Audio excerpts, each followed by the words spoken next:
Greek astronomy is astronomy written in the Greek language in classical antiquity. Greek astronomy is understood to include the ancient Greek, Hellenistic, Greco-Roman, and late antiquity eras. It is not limited geographically to Greece or to ethnic Greeks, as the Greek language had become the language of scholarship throughout the Hellenistic world following the conquests of Alexander. This phase of Greek astronomy is also known as Hellenistic astronomy, while the pre-Hellenistic phase is known as classical Greek astronomy. During the Hellenistic and Roman periods, much of the Greek and non-Greek astronomers working in the Greek tradition studied at the Museum and the Library of Alexandria in Ptolemaic Egypt. The development of astronomy by the Greek and Hellenistic astronomers is considered, by historians, to be a major phase in the history of astronomy. Greek astronomy is characterized from the start by seeking a rational, physical explanation for celestial phenomena. Most of the constellations of the Northern Hemisphere derive from Greek astronomy, as are the names of many stars, asteroids, and planets. It was influenced by Egyptian and especially Babylonian astronomy. In turn, it influenced Indian, Arabic, Islamic, and Western European astronomy. Archaic Greek astronomy. References to identifiable stars and constellations appear in the writings of Homer and Hesiod, the earliest surviving examples of Greek literature. In the oldest European texts, the Iliad and the Odyssey, Homer has several astronomical phenomena including solar eclipses. Eclipses that can even permit the dating of these events as the place is known and the calculation of the time is possible, especially if other celestial phenomena are described at the same time. In the Iliad and the Odyssey, Homer refers to the following celestial objects: the constellation Boötes, the star cluster Hyades, the constellation Orion, the star cluster Pleiades, Sirius, the dog star, the constellation Ursa Major. Hesiod, who wrote in the early 7th century BC, adds the star Arcturus to this list in his poetic calendar Works and Days. Though neither Homer nor Hesiod set out to write a scientific work, they hint at a rudimentary cosmology of a flat Earth surrounded by an ocean river. Some stars rise and set, disappear into the ocean. From the viewpoint of the Greeks, others are ever visible. At certain times of the year, certain stars will rise or set at sunrise or sunset. Speculation about the cosmos was common in pre-Socratic philosophy in the 6th and 5th centuries BC. Anaximander c. 610 BC-c. 546 BC described a cyclical Earth suspended in the center of the cosmos, surrounded by rings of fire. Philolaus c. 480 BC-c. 405 BC the Pythagorean described a cosmos with the stars, planets, sun, moon, earth, and a counter-earth 10 bodies in all, circling an unseen central fire. Such reports show that Greeks of the 6th and 5th centuries BC were aware of the planets and speculated about the structure of the cosmos. Also, a more detailed description about the cosmos, stars, sun, moon and the Earth can be found in the Orphism, which dates back to the end of the 5th century BC, and it is probably even older. Within the lyrics of the Orphic poems we can find remarkable information such as that the Earth is round, it has an axis and it moves around it in one day, it has 3 climate zones and that the Sun magnetizes the stars and planets. The planets in early Greek astronomy. The name, planet, comes from the Greek term planet, meaning wanderer, as ancient astronomers noted how certain lights moved across the sky in relation to the other stars. 5 planets can be seen with the naked eye: Mercury, Venus, Mars, Jupiter, and Saturn, the Greek names being Hermes, Aphrodite, Ares, Zeus and Cronus. Sometimes the luminaries, the Sun and Moon, are added to the list of naked eye planets to make a total of 7. Since the planets disappear from time to time when they approach the Sun, careful attention is required to identify all 5. Observations of Venus are not straightforward. Early Greeks thought that the evening and morning appearances of Venus represented 2 different objects, calling it Hesperus, evening star, when it appeared in the western evening sky, and Phosphorus, light bringer, when it appeared in the eastern morning sky. They eventually came to recognize that both objects were the same planet. Pythagoras is given credit for this realization. Eudoxan astronomy. In classical Greece, astronomy was a branch of mathematics. Astronomers sought to create geometrical models that could imitate the appearances of celestial motions. This tradition began with the Pythagoreans, who placed astronomy among the four mathematical arts along with arithmetic, geometry, and music. The study of number comprising the four arts was later called the quadrivium. Although he was not a creative mathematician, Plato 427 to 347 BC included the quadrivium as the basis for philosophical education in the Republic. He encouraged a younger mathematician, Eudoxus of Cnidus c. 410 BC-c. 347 BC, to develop a system of Greek astronomy. According to a modern historian of science, David Lindbergh, in their work we find 1 a shift from stellar to planetary concerns, 2 the creation of a geometrical model, the two-sphere model, for the representation of stellar and planetary phenomena, and 3 the establishment of criteria governing theories designed to account for planetary observations. The two-sphere model is a geocentric model that divides the cosmos into two regions, a spherical Earth, central and motionless, the sublunary sphere, and a spherical heavenly realm centered on the Earth, which may contain multiple rotating spheres made of ether. Plato's main books on cosmology are the Timaeus and the Republic. In them he described the two-sphere model and said there were 8 circles or spheres carrying the 7 planets and the fixed stars. According to the myth of in the Republic, the cosmos is the spindle of necessity, attended by sirens and spun by the 3 daughters of the goddess Necessity known collectively as the Moirai or Fates. According to a story reported by Simplicius of Cilicia 6th century, Plato posed a question for the Greek mathematicians of his day. By the assumption of what uniform and orderly motions can the apparent motions of the planets be accounted for? Quoted in Lloyd 1970, p. 84. Plato proposed that the seemingly chaotic wandering motions of the planets could be explained by combinations of uniform circular motions centered on a spherical Earth, apparently a novel idea in the 4th century. Eudoxus rose to the challenge by assigning to each planet a set of concentric spheres. By tilting the axes of the spheres, and by assigning each a different period of revolution, he was able to approximate the celestial appearances. Thus, he was the first to attempt a mathematical description of the motions of the planets. A general idea of the content of On Speeds, his book on the planets, can be gleaned from Aristotle's Metaphysics 12:8, and a commentary by Simplicius on De Caelo, another work by Aristotle. Since all his own works are lost, our knowledge of Eudoxus is obtained from secondary sources. Aratus's poem on astronomy is based on a work of Eudoxus, and possibly also Theodosius of Bithynia's Sphaerix. They give us an indication of his work in spherical astronomy as well as planetary motions. Callippus, a Greek astronomer of the 4th century, added 7 spheres to Eudoxus' original 27. In addition to the planetary spheres, Eudoxus included a sphere for the fixed stars. Aristotle described both systems, but insisted on adding unrolling spheres between each set of spheres to cancel the motions of the outer set. Aristotle was concerned about the physical nature of the system. Without unrollers, the outer motions would be transferred to the inner planets. Topic: Hellenistic astronomy. Topic: Planetary models and observational astronomy. The Eudoxian system had several critical flaws. One was its inability to predict motions exactly. Callippus' work may have been an attempt to correct this flaw. A related problem is the inability of his models to explain why planets appear to change speed. A third flaw is its inability to explain changes in the brightness of planets as seen from Earth. Because the spheres are concentric, planets will always remain at the same distance from Earth. This problem was pointed out in antiquity by Autolycus of Pitane c. 310 BC. Apollonius of Perga c. 262 BC-c. 190 BC responded by introducing 2 new mechanisms that allowed a planet to vary its distance and speed, the eccentric deferent and the deferent and epicycle.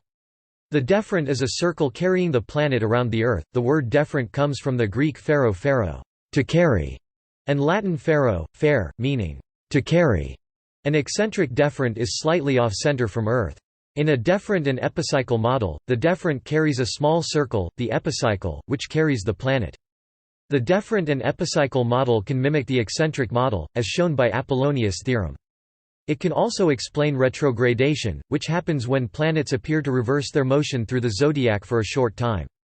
Modern historians of astronomy have determined that Eudoxus' models could only have approximated retrogradation crudely for some planets, and not at all for others. In the 2nd century BC, Hipparchus, aware of the extraordinary accuracy with which Babylonian astronomers could predict the planets' motions, insisted that Greek astronomers achieve similar levels of accuracy. Somehow he had access to Babylonian observations or predictions, and used them to create better geometrical models. For the Sun, he used a simple eccentric model, based on observations of the equinoxes, which explained both changes in the speed of the Sun and differences in the lengths of the seasons. For the Moon, he used a deferent and epicycle model. He could not create accurate models for the remaining planets, and criticized other Greek astronomers for creating inaccurate models. Hipparchus also compiled a star catalogue. According to Pliny the Elder, he observed a nova, new star. So that later generations could tell whether other stars came to be, perished, moved, or changed in brightness, he recorded the position and brightness of the stars. Ptolemy mentioned the catalogue in connection with Hipparchus' discovery of precession. Precession of the equinoxes is a slow motion of the place of the equinoxes through the zodiac, caused by the shifting of the Earth's axis. Hipparchus thought it was caused by the motion of the sphere of fixed stars. Heliocentrism and cosmic scales. In the 3rd century BC, Aristarchus of Samos proposed an alternate cosmology, arrangement of the universe, a heliocentric model of the solar system, placing the Sun, not the Earth, at the center of the known universe, hence he is sometimes known as the Greek Copernicus. His astronomical ideas were not well received, however, and only a few brief references to them are preserved. We know the name of one follower of Aristarchus, Seleucus of Seleucia. Aristarchus also wrote a book on the sizes and distances of the Sun and Moon, which is his only work to have survived. In this work, he calculated the sizes of the Sun and Moon, as well as their distances from the Earth in Earth radii. Shortly afterwards, Eratosthenes calculated the size of the Earth, providing a value for the Earth radii which could be plugged into Aristarchus' calculations. Hipparchus wrote another book on the sizes and distances of the Sun and Moon, which has not survived. Both Aristarchus and Hipparchus drastically underestimated the distance of the Sun from the Earth. Astronomy in the Greco-Roman and late antique eras. Hipparchus is considered to have been among the most important Greek astronomers, because he introduced the concept of exact prediction into astronomy. He was also the last innovative astronomer before Claudius Ptolemy, a mathematician who worked at Alexandria in Roman Egypt in the 2nd century. Ptolemy works on astronomy and astrology include the Almagest, the planetary hypotheses, and the Tetrabiblos, as well as the Handy Tables, the Canobic inscription, and other minor works. Ptolemaic astronomy. The Almagest is one of the most influential books in the history of Western astronomy. In this book, Ptolemy explained how to predict the behavior of the planets, as Hipparchus could not, with the introduction of a new mathematical tool, the equant. The Almagest gave a comprehensive treatment of astronomy, incorporating theorems, models, and observations from many previous mathematicians. This fact may explain its survival, in contrast to more specialized works that were neglected and lost. Ptolemy placed the planets in the order that would remain standard until it was displaced by the heliocentric system and the Tychonic system. Moon, Mercury, Venus, Sun, Mars, Jupiter, Saturn. Fixed stars. The extent of Ptolemy's reliance on the work of other mathematicians, in particular his use of Hipparchus' star catalogue, has been debated since the 19th century. A controversial claim was made by Robert R. Newton in the 1970s. In The Crime of Claudius Ptolemy, he argued that Ptolemy faked his observations and falsely claimed the catalogue of Hipparchus as his own work. Newton's theories have not been adopted by most historians of astronomy. A few mathematicians of late antiquity wrote commentaries on the Almagest, including Pappus of Alexandria as well as Theon of Alexandria and his daughter Hypatia. Ptolemaic astronomy became standard in medieval Western European and Islamic astronomy until it was displaced by Meridian, heliocentric and Tychonic systems by the 16th century. However, recently discovered manuscripts reveal that Greek astrologers of antiquity continued using pre-Ptolemaic methods for their calculations. AABOE, 2001. Influence on Indian astronomy. Hellenistic astronomy is known to have been practiced near India in the Greco-Bactrian city of Ai-Khanoum from the 3rd century BC. Various sundials, including an equatorial sundial adjusted to the latitude of Ujjain, have been found in archaeological excavations there. Numerous interactions with the Mauryan Empire, and the later expansion of the Indo-Greeks into India suggest that some transmission may have happened during that period. Several Greco-Roman astrological treatises are also known to have been imported into India during the first few centuries of our era. The Yavanajataka, sayings of the Greeks, was translated from Greek to Sanskrit by Yavanesvara during the 2nd century, under the patronage of the western satrap Saka king Rudradaman I. Rudradaman's capital at Ujjain became the Greenwich of Indian astronomers and the Arin of the Arabic and Latin astronomical treatises, for it was he and his successors who encouraged the introduction of Greek horoscopy and astronomy into India. Later in the 6th century, the Romaka Siddhanta, doctrine of the Romans, and the Paulisa Siddhanta, sometimes attributed as the doctrine of Paul, or in general the doctrine of Paulisa Muni, were considered as two of the 5 main astrological treatises, which were compiled by Varahamihira in his Pansa Siddhantika, 5 treatises. Varahamihira wrote in the Brihat Samhita, "For, the Greeks are foreigners. This science is well established among them. Although they are revered as sages, how much more so as a twice-born person who knows the astral science."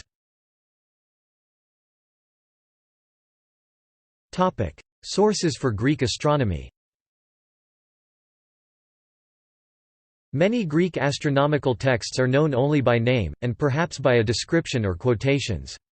Some elementary works have survived because they were largely non-mathematical and suitable for use in schools. Books in this class include the Phenomena of Euclid and 2 works by Autolycus of Pitane. 3 important textbooks, written shortly before Ptolemy time, were written by Cleomedes, Geminus, and Theon of Smyrna. Books by Roman authors like Pliny the Elder and Vitruvius contain some information on Greek astronomy. The most important primary source is the Almagest, since Ptolemy refers to the work of many of his predecessors. Evans 1998, p. 24. Famous astronomers of antiquity. In addition to the authors named in the article, the following list of people who worked on mathematical astronomy or cosmology may be of interest. Anaxagoras, Archimedes, Archytas, Aristaeus, Aristarchus, Aristillus, Conon of Samos, Democritus, Empedocles, Heraclides Ponticus, Hicetas, Hippocrates of Chios, Macrobius, Martianus Capella, Menelaus of Alexandria, Menelaus theorem, Meton of Athens, Parmenides, Porphyry, Posidonius, Proclus, Thales, Theodosius of Bithynia. See also: Antikythera mechanism, Greek mathematics, History of astronomy, Babylonian influence on Greek astronomy. Notes. References. AABOE, Asghar H. 2001. Episodes from the Early History of Astronomy. New York, Springer. ISBN 978-0-387-95136-2. Dreyer, John L. E. 1953. A History of Astronomy from Thales to Kepler, 2nd ed. New York, Dover Publications. ISBN 978-0-486-60079-6. Evans, James. 1998. The History and Practice of Ancient Astronomy. New York, Oxford University Press. ISBN 978-0-19-509539-5. Heath, Thomas L. 1913. Aristarchus of Samos. Oxford, Clarendon Press. Lindbergh, David C. 2010. The Beginnings of Western Science, The European Scientific Tradition in Philosophical, Religious, and Institutional Context, 600 BC to AD 1450 2 ed. Chicago, University of Chicago Press. ISBN 978-0-226-48204-0. Lloyd, Geoffrey E. R. 1970. Early Greek Science, Thales to Aristotle. New York, W. W. Norton & Co. Neugebauer, Otto E. 1975. A History of Ancient Mathematical Astronomy. Berlin, Springer. ISBN 978-0-387-06995-1. Newton, Robert R. 1977. The Crime of Claudius Ptolemy. Baltimore, Johns Hopkins University Press. ISBN 978-0-8018-1990-2. Peterson, Olaf 1993. Early Physics and Astronomy, A Historical Introduction 2nd ed. Cambridge, Cambridge University Press. ISBN 978-0-521-40340-5. Revello, Manuela 2013. Sol, Luna ed Ecclesi in Omero, in Technai 4. Pisa Roma, Fabrizio Serra Editore. pp. 13–32. Toomer, Gerald J. 1998. Ptolemy Almagest. Princeton, Princeton University Press. ISBN 978-0-691-00260-6. External links. Almagest Planetary Model Animations. MacTutor History of Mathematics Archive